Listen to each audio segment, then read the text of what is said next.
Breaking news! Breaking news! Hey everyone, how you guys doing? John Crump here, investigative journalist extraordinaire, and I'm joined by my friend Flying Rich from Flying Rich Firearms and Flying Rich, who is also my reader. We have some really cool breaking news, and it looks like Judge Saint Roger Benitez has struck again. Yeah, 2 hours. I decided in the future if I can upload a thumbnail. So we're going to read through the decision and to see what it says. But he ruled that California's unconstitutional semi-automatic firearms ban, what they call an assault weapons ban, is verboten, not constitutional. So we're going to read through this decision together and see what it says and try to make some sense of it. I have with me today, we're doing the reading. Of course, he is my reader. He is the play-by-play guy, and I'm the color commentary guy. So we're going to go ahead and read it. But this is the case of James Miller versus Bonta.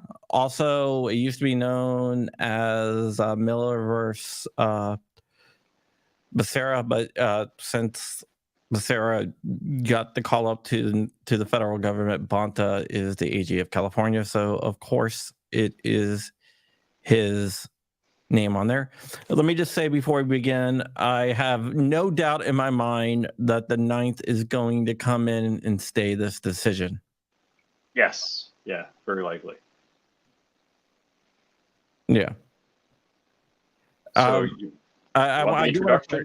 Yeah, read the introduction because I think the introduction is very good. We're just going to jump right into this. This guy kills it. He really does. Like the Bowie knife, which was commonly carried by citizens and soldiers in the 1800s, assault weapons are dangerous but useful. But unlike the Bowie knife, the United States Supreme Court has said there is a long tradition of widespread lawful gun ownership by private individuals in this country.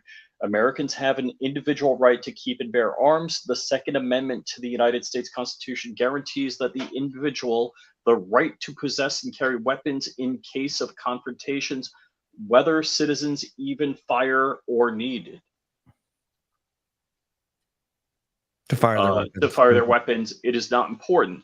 This is guaranteed by fully binding states and limits the ability to devise solutions to social problems and protects the possession of weapons that are in common use or arms that are typically possessed by law-abiding citizens for lawful purposes. These are the decisions this court is bound to apply. It's our duty as judges to interpret the Constitution based on the text and original understanding of the relevant provision, not the public policy considerations or worse, fear of public opprobrium or criticism from the political branches. Okay, let me just say, I think he's taking a shot at the Ninth Circuit for staying the large capacity magazine. And I say large capacity, we all know their standard capacity, but what they considered large capacity. Wow. This case is about California laws that, in contrast to these constitutional principles, make it a crime to acquire and possess many common modern semi-automatic firearms. Modern semi-automatic firearms like the AR-15 platform are widely owned. Let's see. By law-abiding. All right. Okay, by law-abiding citizens across the nation, other than their looks, the state calls them features or accessories. These right there, he's taking another shot at him. He's like, "There's looks." 3 guns. These prohibited rifles are virtually the same as other lawfully possessed rifles. They have the same ammunition, overall length, and use the same triggers, have the same barrels, and they can fire the same ammunition from the same magazines at the same rate of fire and at the same velocities as other rifles. What is it then that animates the state's criminalization of possessing certain rifles as assault weapons? It is that similar rifles have been used in some mass shootings, and that by virtue of this law, the legislature has hoped to keep these modern weapons out of the hands of mass shooters. The California legislature at the time in the past, when the lower courts did not recognize an individual right to keep and bear firearms, and it in a state that has no constitutional analog to the Second Amendment, balance the interest above and against law abiding citizens who wanted these firearms for self defense. That was Yeah. then. Today, the Supreme Court has very clearly ended modern interest. Yeah, basically that's the interest balancing test when you weigh the interest of the government versus the interest of the people. Okay, where are we? Oh, sorry, I'll scroll down. Modern interest balancing when it comes to the Second Amendment. The Second Amendment, the court said, is a very product of an interest balancing by the people, and it surely elevates above all other interests the right of law abiding, responsible citizens to use arms for self defense. It is this balance struck by traditions of the American people that, and we're going to have to scroll, demands our unqualified deference. The American tradition is rich and deep in people protecting a citizen's enduring right to keep and bear common arms like rifles, shotguns, and pistols. However, among the American tradition of firearm ownership, there is nothing like California's prohibition on rifles, shotguns, and handguns based on their looks or attributes. Here, the assault weapon prohibition has no historical pedigree, and in its extreme, even today, neither Congress nor most states impose such prohibitions on modern semi automatic firearms. In contrast, laws that punish criminal acts committed with any gun, like the crime of an assault with a deadly weapon, remain perfectly constitutional. These criminal laws are not at issue here. The state says criminals already have in favor using guns described as assault weapons rather than being outgunned. Many citizens want these same firearms as defense against criminal attacks. Americans today own 24.4 million modern rifles, i.e., AR 15 platform, AK platforms.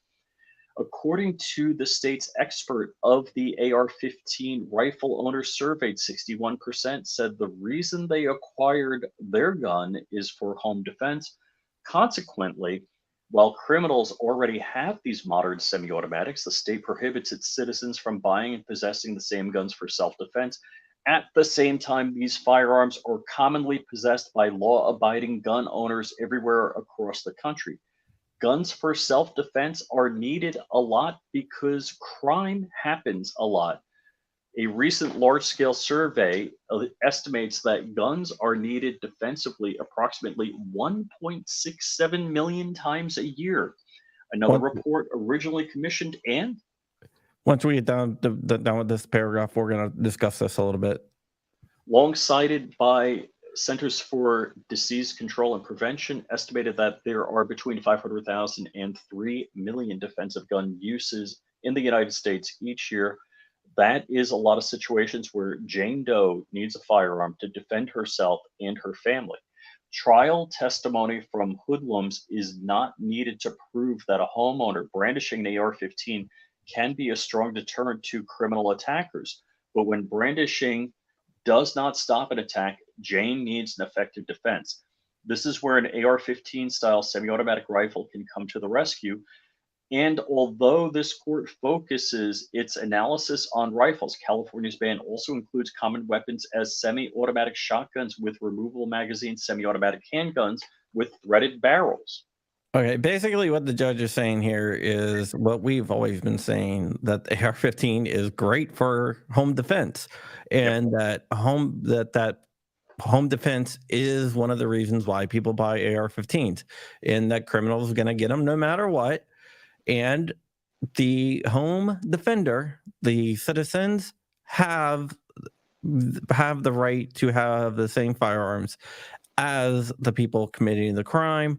They're in common use, and they are used a lot in defensive uh, encounters.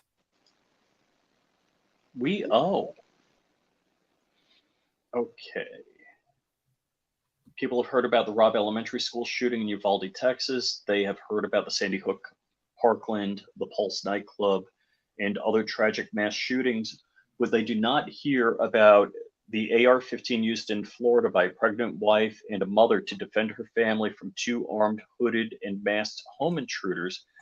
As soon as the armed intruders entered the back door of her home, they pistol whipped her husband, fracturing his eye socket and sinus cavity.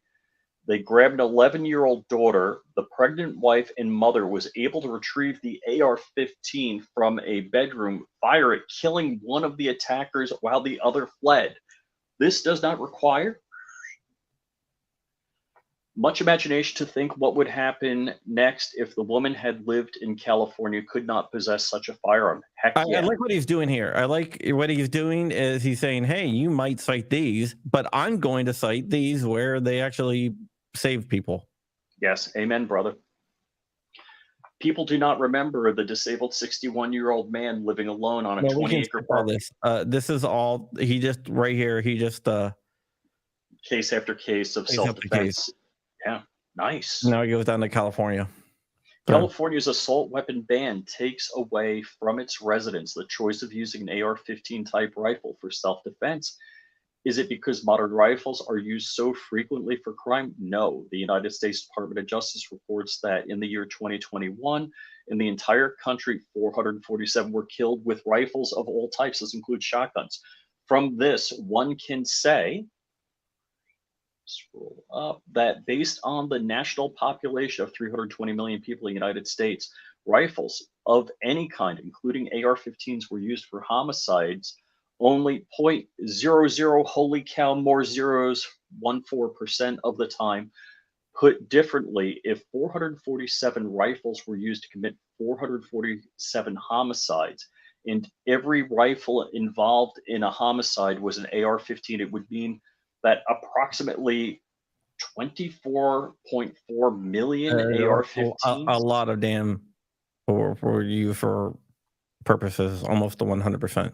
So basically, it's an infinitesimal number of the legal AR-15s out there are used for crimes. In California, while modern semi-automatics are not rare, they are rarely the problem. The problem in 2022, only 3 assault weapons were used in violent crimes in California. According to the Attorney General report, firearms used in the commission of crimes. For the preceding year, the report announced that only 2 assault weapons were used in violent crimes, while 2020 report identified 0 assault weapons used. Other government homicide statistics do not track assault rifles, but they show that killing by knife attack is far more common than homicide, I'm assuming with rifles. By any kind of rifle in California, with a population of close to 39 million people, murder by knife occurs 7 times more often than murder by rifle. Of course, this is a type of means and secure scrutiny. Sorry, Means and that scrutiny, the two-step test, intermediate scrutiny, what I just talked about before. Bruin has made irrelevant for judging constitutionality of firearm ban because people of the United States have already made the decision long ago to protect a citizen's choice to possess and use any common firearm for self-defense. This court understands the unquestionable tragedy that caused lawless individuals using modern semi-automatic guns or any kind of gun to injure or kill innocent men, women, or children. Their lives are important, but are their lives any more important than Jane Doe or the lives of her family? We hear constantly about mass shootings for days and weeks on anniversaries, but how often do we celebrate the life saving of Jane Doe because she was able to use a semi automatic weapon to defend herself and her family from attackers? Are the lives of Jane Doe, John, and Junior Doe worth any less? Than others. Yeah. Wow, this Yeah. guy's killing it. The state of California posits that the assault weapon ban, the law challenged here, promotes an important public interest of disarming some mass shooters, even though it makes criminals of law abiding residents who insist on acquiring these firearms for self defense. Nevertheless, more than that is required to uphold a ban. The decision that follows will sound repetitive to astute readers of this court's decision in Duncan v. Bonta. Amen, brother. Yeah. Well, we Many did a of live the stream on same, that decision a couple of weeks ago. yeah, many of the same arguments or historic laws are relied on by the state in other cases. Now Bruin makes it okay, clear. we're gonna skip a Yeah. lot of this. He goes into Bruin, touches on Heller, and stuff like that. But I do want to get down to here. I start with out of this court because As this court has the unusually dangerous part. As this court has previously agreed, all firearms are dangerous. The Second Amendment is unconcerned with Nerf guns and baseball bats. Foam bats. Foam ball bat. I'm sorry. The Supreme Court carefully uses the phrase dangerous and unusual arms, while the state, throughout its briefing, refers to dangerous or unusual arms. That the state would advocate such a position is disheartening. Justice Alito took pains to point out that this is a conjunctive test. As per curiam, opinion recognizes this is a conjunctive test. A weapon may not be banned unless it is both dangerous and unusual. Yeah, what California always tries to do, they try to separate dangerous and unusual. So it's like, oh, like we can ban it if it's dangerous or unusual. Not and. Okay. If Heller tells us anything, it is that the firearms cannot be categorically prohibited just because they are dangerous. In Heller, the Supreme Court said the firearms that are protected are firearms that are not dangerous and unusual and typically possessed by law-abiding citizens for lawful purposes like self-defense. This court assumes that the Supreme Court does not use language frivolously, that it says what it means and it means what it says. The dangerous and unusual test is a test that this court will apply. If there is a different test, the circuit court or the Supreme Court will tell us. But for now, this court applies plain meaning of the language used in Heller as the. So he's not even concentrating on Bruin. He's like, just we don't have to go to Bruin. We can just As go the directly to Supreme Heller. Court says, despite their potential for harm, guns generally can be owned in perfect innocence.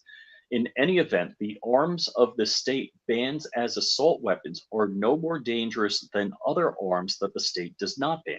The banned arms are just modern versions of rifles, shotguns, and pistols. For example, a Springfield 1911 pistol with a threaded barrel is an assault weapon, according to California law. The same 1911 pistol without a threaded barrel is fine. An AR-15 with normal parts is banned, but the same AR-15 with an awkward shark fin grip and unmovable stock and barrel compensator in place of a flash hider shooting the same ammunition is fine. Basically, Judge Benitez knows what the hell he's talking about, and you can tell he's a fan of the AR-15. Yeah, I mean, is this guy a gunsmith? Calling back on old recycled justification, the state says that its ban should stand because a person can have many other rifles, shotguns, pistols as one wants. The problem is that the alternatives remain argument has no limiting principle and would justify incremental firearm bans until there is only one single shot derringer remaining for lawful self defense.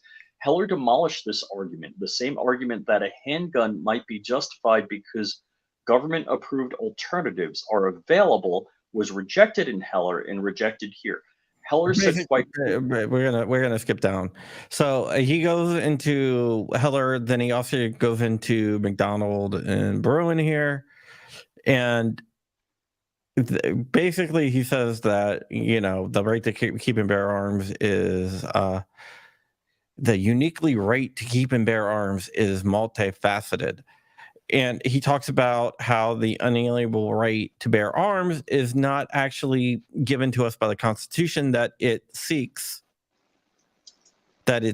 to like it's before the Constitution is inalienable. So basically he's going to say that that the right to bear arms is not from the Constitution. It is a human right, and yeah, go pound sand if you don't agree.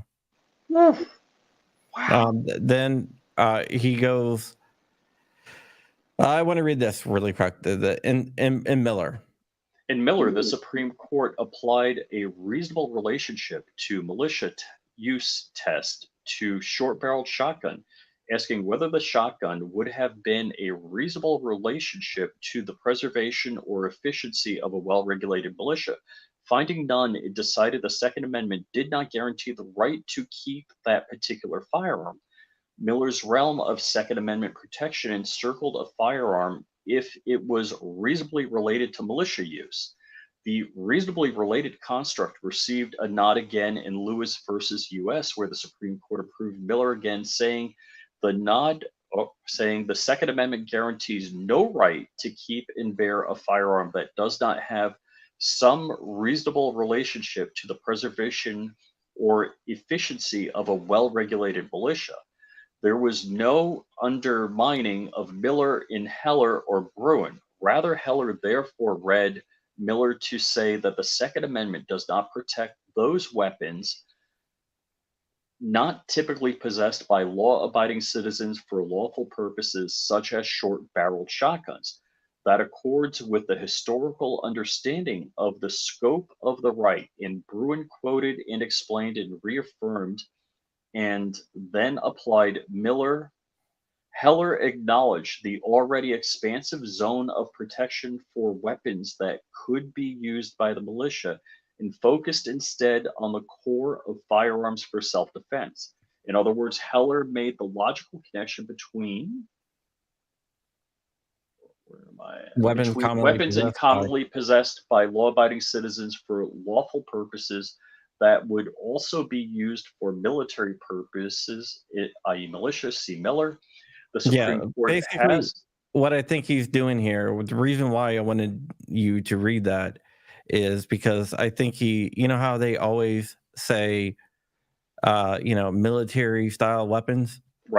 right. I think he's taking a shot at that, saying, yeah, that's actually what the Second Amendment is about. It's about the citizens to have military style weapons.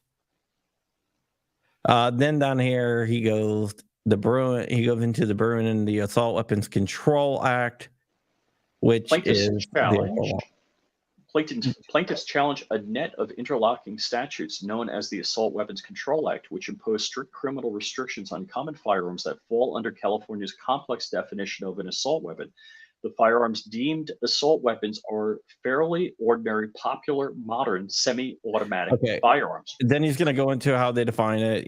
Center fired rifle with with a detachable magazine and like one feature such as like a folding stock, a barrel shroud, any of those kind of crazy thing. And then he talks about how if you have one, it is a felony.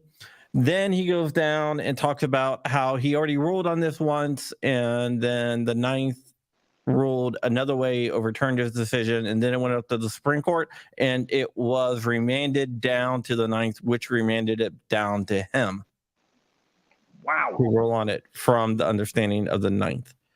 Then he hits where there's no historical pedigree, which means that you can't cite anything at the founding 1791, not 1868, like certain courts in New Mexico likes to say. Right. So he goes down and says, there's no historical analog to this, so you cannot do it. He says that he gave the court, the state, all sorts of time to find a historical analog, and they couldn't find it. And then he says, but that doesn't even matter because we've already done the analyzing of the text tradition, text history and tradition of the Second Amendment, and there's nothing there. Wow. So Right. he cites all the cases, Bruin, McDonald, everything else. This is one I wanted to, 1791 to 1868. Bruin teaches that most significant historical evidence comes from 1791 and the secondarily 1868 for the Second Amendment Okay, and stop other. right there. Stop right there. Certain, like the 11th, they consider 1868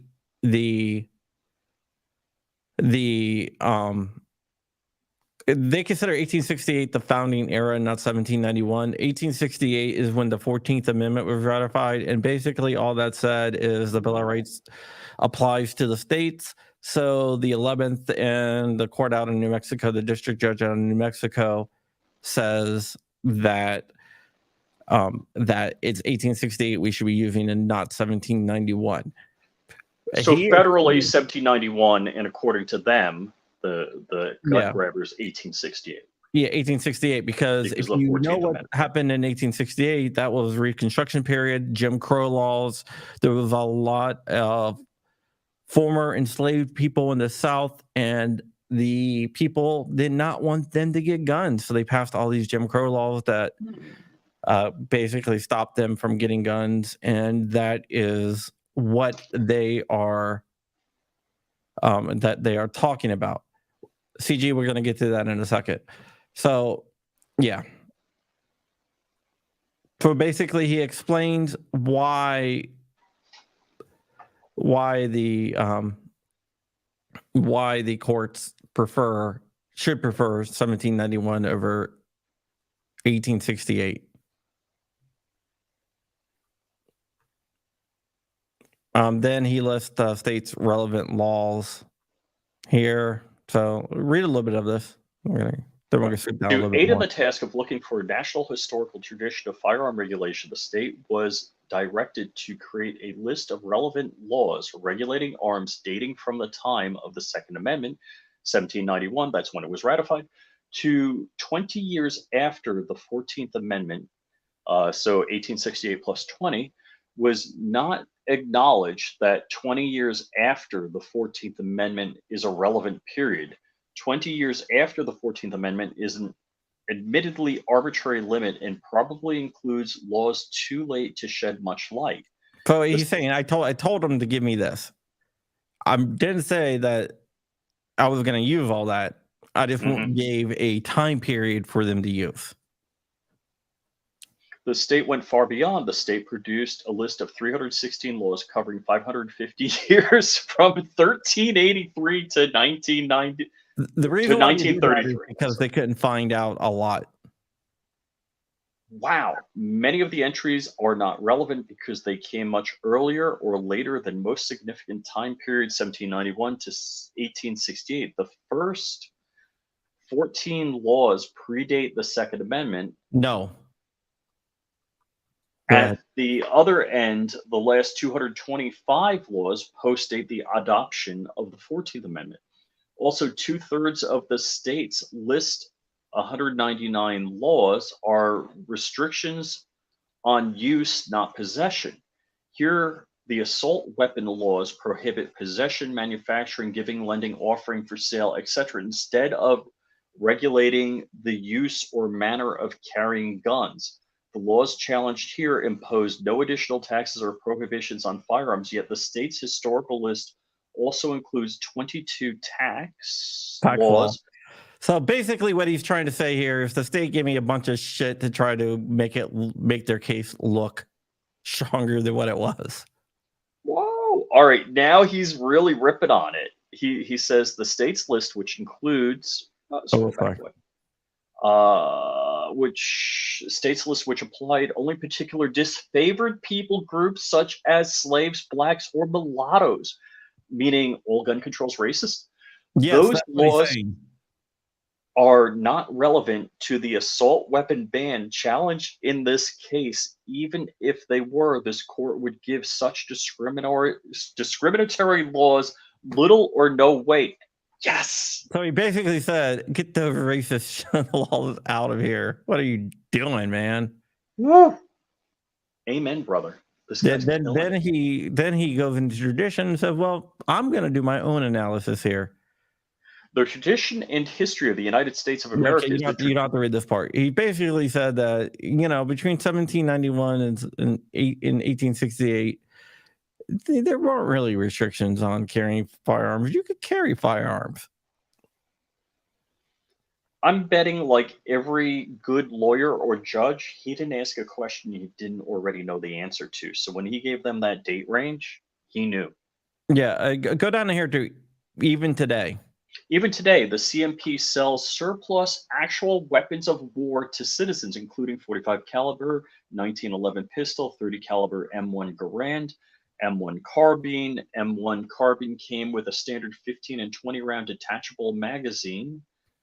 According to the Government Accountability Office, since 1996, the Army has transferred 700,000 surplus military rifles to the CMP for sale to citizens. The M1 carbine, which the federal government sold to citizens over the years, could easily be deemed an assault weapon under California definitions.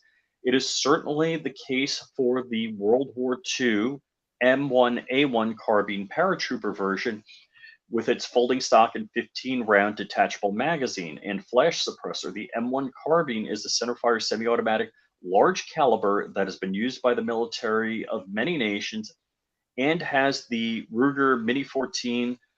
The AR-15, in other hand, is not used by the military as a standard issue piece. Basically, they're saying you keep on calling this a weapon of war, but you guys don't have any problems about any real weapons of war. Yeah. Because the AR-15 is not a weapon of war because it's never been used by any military. But these other guns that you have no problem with were. So what the hell are you talking about?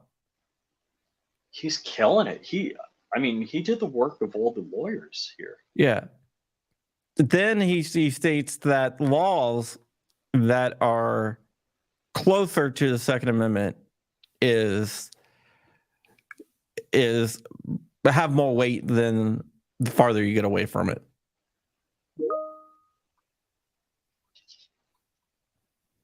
Okay, go right down here to line 22.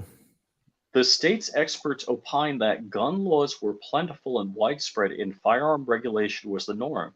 But if the test were to look at gun laws with that level of generality, no gun law would ever fail scrutiny, and Heller and McDonnell and Bruin could not have been decided as they were. Furthermore, as it will be shown in its exaggeration, the state also says that regulations on dangerous or unusual weapons existed throughout American history. By weapons, the state means bladed or melee weapons, not firearms. Relevantly, you showed a bunch of laws dealing with knives and not really firearms. So get the hell out of here with that. Wow. And then he goes and he cites some of the laws. Wow. Go to line 4. Line 4. During the most important period of history, there were relatively few gun restrictions. This conclusion can be drawn from inspecting the state's comprehensive historic Struck down. law list and is confirmed by at least one historian between 1607 to 1850 in the colonial and state governments of what would become the first 14 states neglected to exercise any police power over the ownership of guns by members of the body politic. These limits on colonial and early state regulation of arms ownership outlined a significant zone of immunity around the private arms of an individual citizen. More importantly, it is a conclusion confirmed by the Supreme Court. Bruin says, apart from a few late 19th century outlier jurisdictions, American governments have simply Not broadly prohibited have public not carry. broadly prohibited the public carry of commonly used firearms for personal defense. Then There he were goes down and he talks about here that firearms were restricted to carry after 1868. He doesn't say 1868, but he's talking about that. But within southern states. So start with 17. In short, actually, I read that. In short, California Weekly argues that because some now go down to 1. some states have regulated in some ways the use of some weapons that translates into the state being able to regulate any weapon in any way. This is a non sequitur and particularly in this case a bridge too far. Yeah. And then he goes into more of the law where he says, the prohibition of possessing guns. And then he goes that there was that state did not identify anywhere any laws between 1791 and 1868 that shows that you're not allowed to possess guns. And then he says that after 1868, for 50 years, there was no gun laws in the northern states until you get to the Sullivan laws in New York. But he basically is making a point that the gun laws in the South here were racist. Yeah, read line 7. Line 7. The same was largely true south of the Mason-Dixon line, disregarding laws concerning slaves and Indians, neither of which were considered citizens.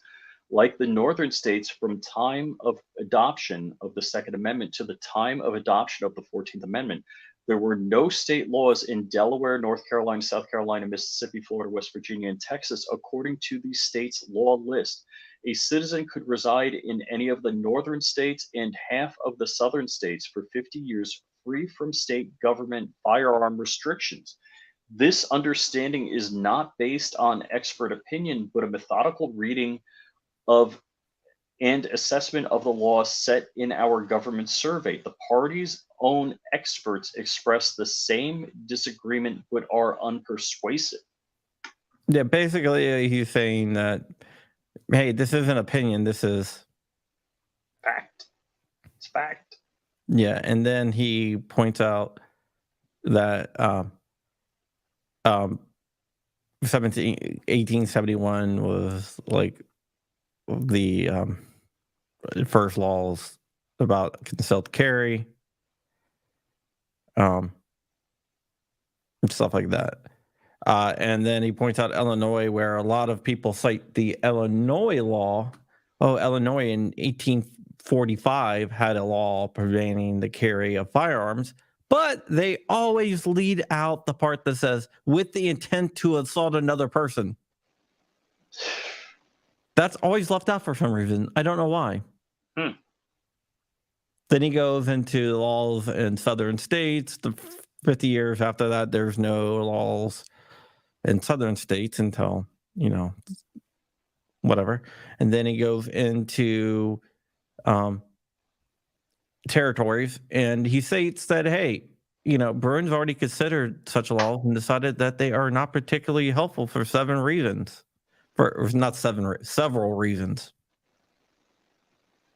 Because it was localized restrictions in a territory and not a state. From 2, where it says these territorial legislative and provisions. He was gonna. Yeah. These territorial legislative improvisations, which conflict with the nation's earlier approach to firearm regulation, are most unlikely to reflect the origins and continuing significance of the Second Amendment, and we do not consider them instructive. Second, because the territorial laws were rarely subject to judicial scrutiny, we do not know the basis of their perceived legality. We fail to see how they inform the origins and continuing significance of the amendment. Finally, these territorial restrictions deserve little weight because they were consistent with the territory nature of territorial government, short lived. Thus, they appear. Basically, they're saying that they're bullshit. Well, and then he also says none of them actually prevented people from having certain types of guns. Then he goes into some territory stuff. And then he goes and try and read from 14. With nothing else to go on, the state tries to identify a tradition of firearm regulation based on 4 laws that the state claims banned possession of dangerous weapons because a law criminalizing a mere possession of a firearm in one's home kept for self-defense, like California's Assault Weapon Control Act, is so extreme. It would be very important if the state could at least point to a historical tradition of banning the simple possession of any kind of firearm. Unfortunately, the state is unable to find such a tradition. The 4 laws it offers up either did not ban firearms or they did not ban possession. Moreover, the 4 long shot laws came too late in time to establish a new tradition and cannot be used to confirm a non-existent earlier tradition. Wow. Yeah, but like he basically, one of the laws was like an 1866 law in New York that banned like daggers, and there's one in 1881 that banned what did they ban? Oh, right here, billy clubs and stuff like that. So that's some of the stuff that they were citing. It's saying that that it doesn't really work there, and there's no analogs for an assault weapons ban that they can find, and it goes into what an analog is. I'm trying to get through this a little bit faster. Well, we're halfway through now. Yeah, and then it talks about trap gun laws. We go to 16.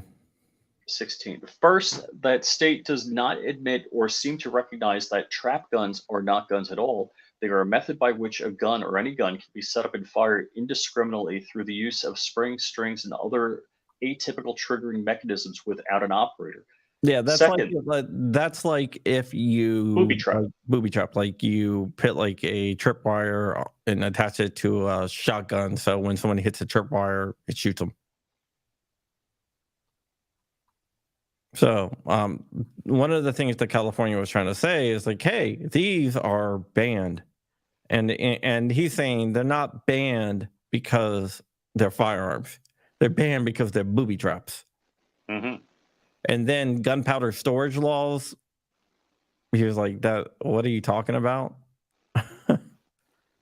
And he's like, "That, has to do with fires, and Right. not really carrying of firearms. So that's a long shot." Which is kind of funny. I Well, knew he was going to do that. and That was you didn't almost have running water. You didn't have modern fire suppression techniques, fire extinguishers, etc., that we do now. Yeah. Then he talks about how the state's trying to argue the concealed carry of dirks, daggers, and Bowie knives are an analog, but he's like, no, they're not. Go down to 18 where it says 13 where it says many. Many have forgotten, or worse yet intentionally ignored, that the most horrible single mass killing in America's history was facilitated by terrorists with Swiss Army knives and other. Short blade instruments. He's talking about 9/11.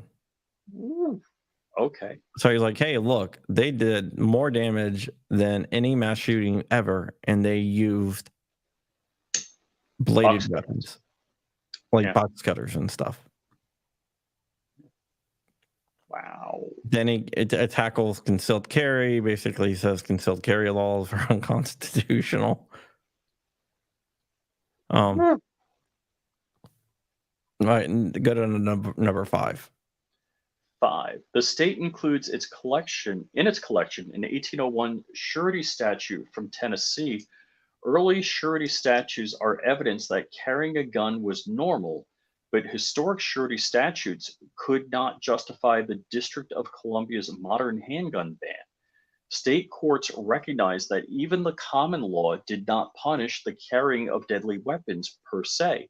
All told, notes Bruin, under surety laws, everyone started out with robust carry rights. Historic surety statutes are not analogs to states' ban on acquiring and possessing assault weapons. So he said you can't use that as an analog. Ooh, machine gun laws. What's that say? All right, go to 13. The state also cites 20th century machine gun restrictions. These laws do not evidence a long enough historical tradition of prohibiting particular firearms.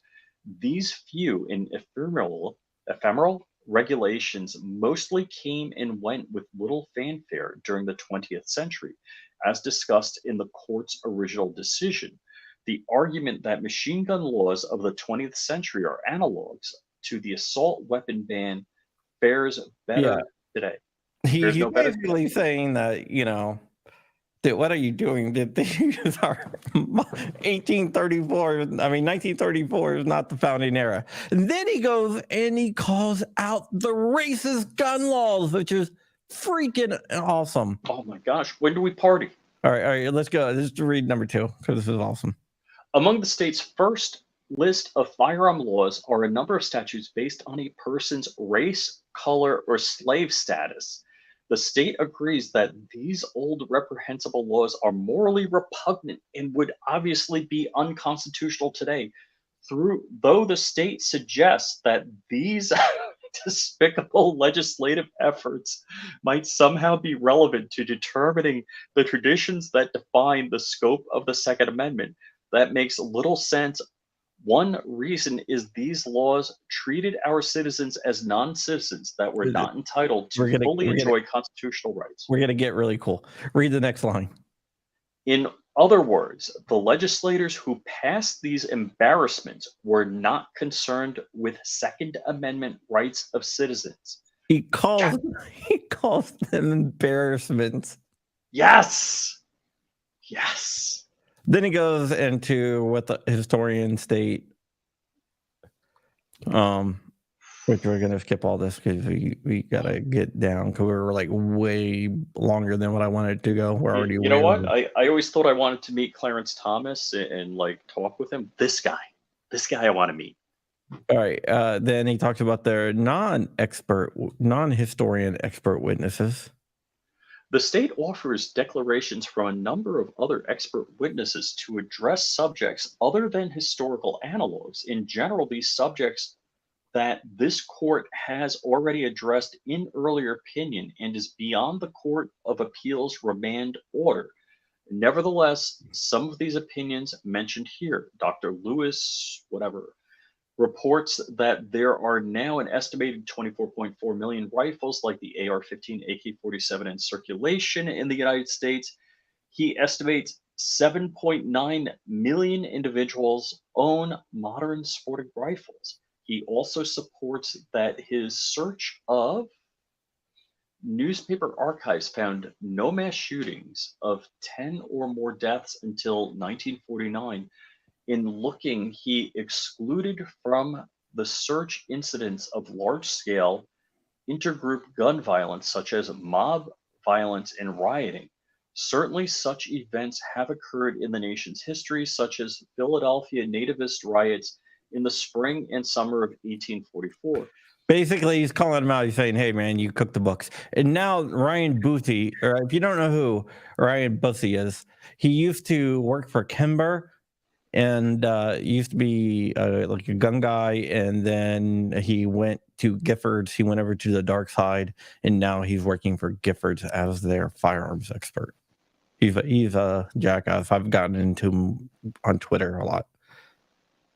So Ryan Boosie is a Gifford senior advisor and former firearm industry executive Yeah, from he a used to work for Kimber. manufacturer and seller that specializes in pistols and revolvers, but not AR-15 platform rifles. The few rifles sold by his former firm are traditional style bolt action models. Boosie opines that a firearm does not need any of the devices, accessories, or configurations listed in the assault weapon ban to operate as a gun intended or to use a gun effectively for self defense. It is not at all clear what expert Boosie has to support his Expertise. opinion. Yeah. He does not describe any professional experience using an AR-15 platform rifle for sport or self-defense. In any event, this type of opinion is not relevant to the question of whether the state may ban a firearm that is commonly used by law-abiding citizens for lawful purposes and does not fit the prerequisites of Federal Rule of Evidence 702. Yeah. Basically saying Ryan Boosie does not know about AR-15 or Bussy. I like calling him Boosie just because it sounds like pussy, but Bussy doesn't know about AR-15s. And Another expert witness for the state economist Lucy Allen has supplemented her earlier testimony. Today, she opines on the frequency of rifles reported in defensive gun uses. The state asserts that Allen's statistics prove assault weapons are not being commonly fired for self defense. To support the notion, Allen looks at a very small database of defensive gun uses collected from news broadcasts or publications where 54% of the time gun type is unknown. From this, she implies that using a rifle to defend oneself is incredibly rare. Her charts misleadingly suggest that rifles are used in just 2 to 4% of defensive gun uses and actually occur only 51 times across the 3.5 years.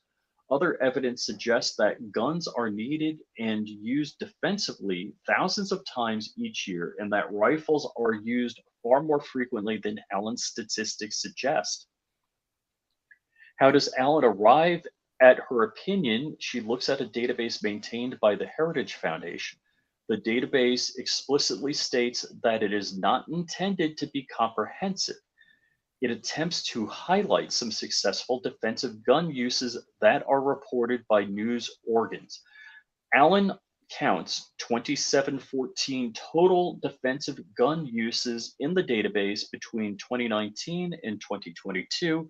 Her results cannot be tested because she does not identify the specific incidents or how she scored the gun type variables attributed to each incident. Consequently, there is no way to check her analysis or her math. Her study cannot be reproduced. Unfortunately, this means her opinion lacks classic indicator of reliability. Reliability and validity are two aspects of accuracy and measurement. These statistics, reliability to reproducibility of results. yeah, basically it's saying that she doesn't even like list anything, and over half the cases, the firearm type is unknown. So maybe they're all rifles, maybe none of them are rifles, but we do not know. Wow. Wow. So he basically says her stuff is trash because she didn't cite anything. This guy's killing it. Then John Donahue, who's another really, really anti-gun guy. John J. Donahue is a professor of law. His supplemental declaration is not particularly helpful. For example, Professor Donahue describes a 2018 medical study published in JMA Network Open about 512 gunshot victims in Boston. He opines the study applies directly to bans of assault weapons and high capacity magazines, yet the study noted only one of the 511 victims studied was shot with a rifle caliber round 7.62 by 39. Why the study applies directly to bans on assault weapons, as Professor Donahue opines, is not at all obvious. Handgun wounds were the main point of the study. Yeah, basically saying like, what the hell are you talking about? And I want to bring up the next paragraph just because it states Stephen. All right, Professor Donahue also opines that the dangers of weapons like AR-15s will outpace any legitimate crime-reducing benefit the firearms provide, citing a 2017 Sutherland Springs Baptist Church. Yeah, Stephen Keep Williford is it. a friend of all of ours, and we actually hung out with him less than a month ago. Yeah, a couple weeks back. A couple weeks He back, we were picked hanging out with him. an ironic example. A neighbor, Stephen Williford, stopped a mass shooter in that tragedy with 4 shots from his own AR-15, barefoot, running down a street, and hit every round on target. Yeah. Professor Donahue previously commented on lawful to own Ruger Mini 14 rifle, which is similar to banned rifles. He offered that the Mini 14's current legality is because the firearm restrictions are to be increased incrementally. He concludes with the abject conjecture, imagining the January 6, 2021 Capitol rally would have turned out like the 1970 Kent State shooting, but for the District of Columbia's prohibition on assault weapons. Professor Donahue's opinions are entitled "No Wait." Yeah. You get a 0. Yeah, Kent State was when the National Guard actually shot a bunch of people, which and go to 14. Wow. We're almost done here, guys. A new twist on an old argument is that standard AR-15 type rifles are not commonly owned by law-abiding persons for lawful purposes. An expert witness for the state suggests that although such rifles number more than 24.4 million among Americans, a smaller number of people, 7.9 million, Like 8 might million people. own Come on. most of them. 7,900,000 persons is still a large number of citizens choosing to own AR-15 platforms. When the Supreme Court vacated Katian's conviction for mere possession of a stun gun, 200,000 owners of stun guns was all it took. Yeah, the Supreme Court ruled that stun guns are in common use because there's 200,000 of them, and this guy's like, there's, then go to 8. The state offers a word game for another new argument. The state suggests that standard AR-15 type rifles might be commonly owned but are not used for self-defense. The state says that there is no evidence that firearms equipped with the prohibited accessories or semi-automatic centerfire rifles of less than 30 inches in length are commonly used for self-defense. Once again, the burden is on the government to prove the remarkable claim. This is awesome. Go ahead, read the next line. It does not take a Nobel laureate to figure out that if Americans own 400 million guns and 400 million gun crimes are not being committed, that Americans are using their guns for something other than crime. If Americans own 24.4 million AR-15s and 24.4 million gun crimes are not being committed with AR-15s, Americans must be using them for lawful purposes. Some people actively use AR-15s for hunting or sport or target practice. Probably the vast majority of Americans that own guns keep them for self-defense the same way a driver puts on a seatbelt in case of collision. Though collisions rarely happen, the seatbelt is used for protection and to be ready for the unexpected collision. A reserve canopy is being used on a parachute jump, although it is not deployed although it is not deployed in the main parachute fails, a cell phone in one's pocket is being used when waiting for a telephone call or when one might need to make a call. An AR-15 under one's bed at night is being used for self-defense even when the night is quiet. A person may happily live a lifetime without having to fire their gun in self-defense, but that is not to say that the person does not use their gun for self-defense when he or she keeps it under their bed with a hope and a prayer that is never fired. Wow, what an And argument. then it uses some more examples, like an 81-year-old guy and stuff like that. And then they go on to the accessories, which is on page 73. Go ahead, read 5. The state downplays the assault weapon ban by saying it does not prohibit anyone from keeping and bearing arms. It merely regulates the use of certain accessories that can be attached to the semi-automatic rifle. The state says that the accessories are not arms. The state says that the prohibited accessories are not integral to the functioning of the firearm, and Yeah. semi-automatic centerfire rifles The- are at least One of the arguments that they make is they're not actually banning the firearm, they're banning the accessories. But the assault weapon ban laws do not ban one's possession of individual accessories or parts. They ban one possession of the whole rifle, entire shotguns, and working pistols. The state also says that one's possession of the state also that all right, says that we can skip that. Then he goes on to the weapons of war thing, saying they argue weapons of war, but weapons of war, hey, they're a-okay, so that doesn't need to be argued. wow.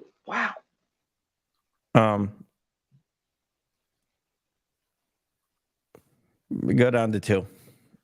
2. The state makes a passing argument that weapons with the configurations prohibited by the assault weapons ban are military weapons that are particularly indistinguishable from assault rifles, like the M16, and thus may be banned, consistent with Heller.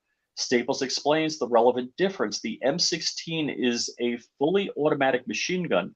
Undercutting its own argument, the state says that machine guns may be banned, while at the same time the state acknowledges its own briefing that machine guns are not banned under federal law.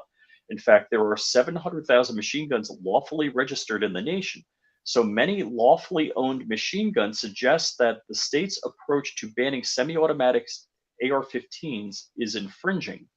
This court will not engage in specious argument about whether AR-15s can fire almost as fast as a machine gun, nor will it venture a decision of effective versus theoretical firing capability. Yeah, okay. No one, You skip this. I want to go down to 15. like Baghdad Bob, like Baghdad Bob during the first Gulf War in 1991. The state clings to a wish. The state wants to believe that firearms prohibited by assault weapon by the assault weapon ban are not commonly owned or are not commonly owned for self-defense. The argument remains unconvincing. Normal AR-15s are still massively popular. Let's see. Yeah, I just wanted to put that up. Baghdad Bob, what a reference! That he caught. Then he goes over the the regulated configurations are not. The state argues that flash hiders and everything are not suited for self defense, and he basically says, yeah, they are. Then the state police powers go down to 12. The state claims that the Second Amendment is not to be read literally. Instead, it claims the history of the Second Amendment demonstrates that governments enjoyed robust police powers to regulate weapons, including who may possess them, where they may be possessed, and what weapons may be possessed and used. But as was shown above, that is inaccurate. Yes. Yeah, and then he says that that it never is. Go down to 5. It is still true that the very purpose of a Bill of Rights was to withdraw certain subjects from the vicissitudes of political controversy, to place them beyond the reach of majorities and officials, and to establish them as legal principles to be applied by the courts. one's right to life, liberty, and prosperity, to free speech, to free press, freedom of worship, freedom of assembly, and other fundamental rights may not be submitted to a vote. They depend on the outcome of no elections. Basically, Holy you can't vote to ban them. yes. Then this conclusion is that the state is wrong, and he enters a judgment for the plaintiff. Now, he stays his own decision by 10 days because he knows what's going to happen. Banta is going to appeal to the Ninth Circuit Court of Appeals. And then what they're probably going to do is they're going to stay the decision until they hear it. This is what they always do. In Harry Potter terms, this is a howler. Yeah, but this, he tears him up. I mean, he calls him freaking Baghdad Bob. Baghdad Bob. Oh my gosh, racist. Oh, like just wow. In the most polite ways. Wow. I don't think he was too polite. Better than I would do. Yeah. So this is a good decision. So we'll have to see what happens. But I would expect that the Ninth Circuit's going to issue a stay because they always do. Is there like does he have a social media account I can write fan letters to? Yeah, I highlighted a couple, like 4 different things I'm going to go through really quick. Will this help out Illinois? You better believe that they're going to file a brief of supplemental authority in that case. Supplemental authority is saying, hey, look at what this other court decided. Doesn't mean that the courts have to do exactly what Benitez says, but at the same time, the courts have to take what the judge says into consideration. Wow. This is the reason why Benitez took so long to write this ruling while the ADHD crowd was complaining it was taking too long. Yes, you are correct. Most people thought that he was going to write a decision, something like this. This is 79 pages of thoroughly thoughtful and researched information. I mean, just boy, if I was a lawyer in pro Second Amendment, I'd want all of my cases to go through him because he's writing the brief for me. I mean, this guy's got it. Yeah. Well, we don't know. We don't know who's going to be on the 3-judge panel, and I got a feeling that it's just going to go en banc like they did with the magazine ban. They're just going to take it en banc, which is very unusual, and I think it was the only time it's ever been done. I think they're going to do it again. Any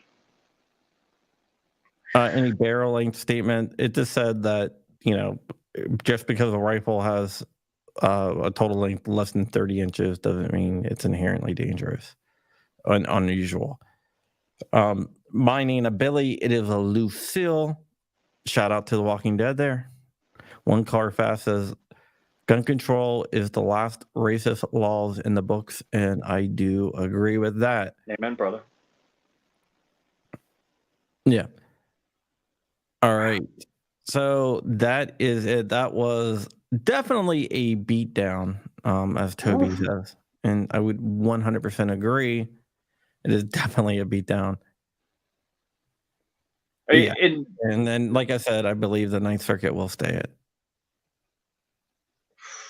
If the process is followed, goes to a 3-judge panel, correct. But what happened in Duncan is it was going to go to a 3-judge panel to decide whether to issue a stay or not, but then it went en banc instead of going to a 3-judge panel, which is very, very unusual. That's not the way it's supposed to be done, and that's not the way it ever is done. But for some reason, they did it this time, and I believe that they're probably going to do it again that way. So we'll have to see what happens.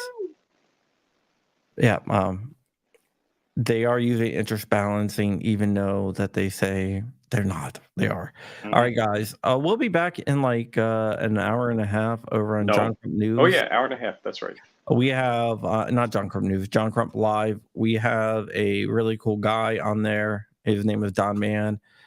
He former SEAL Team 6 climbed Everest, did some 1,000-mile races, been on TV shows. He's a New York Times best-selling author. Motivational speaker and full-time badass. Freaking does whatever, man. He was just really good.